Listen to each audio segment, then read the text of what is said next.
దేశంలో దళితులు, గిరిజనులు, ఆదివాసీలు, బలహీన వర్గాలు, మైనార్టీలను దృష్టిలో పెట్టుకొని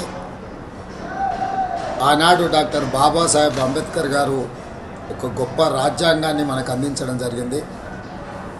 ఈ రాజ్యాంగం ద్వారా సంక్రమించిన ఎస్సీ, ఎస్టీ, బీసీ, మైనారిటీ రిజర్వేషన్లు విద్యా, ఉద్యోగ, ఉపాధి అవకాశాలలో వాళ్ళ అభ్యున్నతి కోసం కృషి చేస్తూ ఈనాడు వీళ్ళందరూ కూడా డాక్టర్లు, లాయర్లు, ఇంజనీర్లుగా, ఐఏఎస్, ఐపీఎస్లుగా రాణించి ఈ దేశం యొక్క ప్రగతిలో వాళ్ళు భాగస్వాములుగా ఉన్నారు.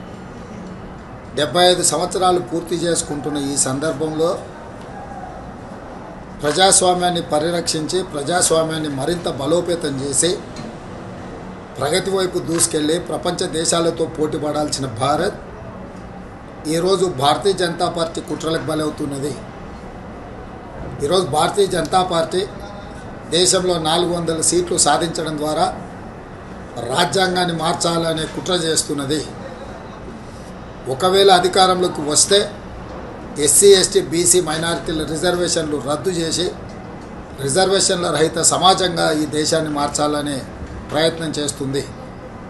అందుకే 4 కోట్ల తెలంగాణ ప్రజలకు నేను విజ్ఞప్తి చేస్తున్నా. 17 సార్లు జరిగిన ఎన్నికలు వేరు, 18 లోక్సభ ఎన్నికలు వేరు. ఈ ఎన్నికలు మన ప్రజాస్వామ్యాన్ని రక్షించుకోవడానికి, మన రాజ్యాంగాన్ని కాపాడుకోవడానికి, ఎస్సీ, ఎస్టీ, బీసీ, మైనారిటీ రిజర్వేషన్లను కొనసాగించడానికి ఈరోజు ప్రజలు తీర్పు ఇవ్వాలి. ఈ తీర్పులో ఏమాత్రం ఎమరపాటుగా ఉన్నా కూడా దేశం తీరని నష్టాన్ని ఎదుర్కోబోతుంది. మళ్ళీ నియంత్రణ పరిపాలన రాబోతున్నది.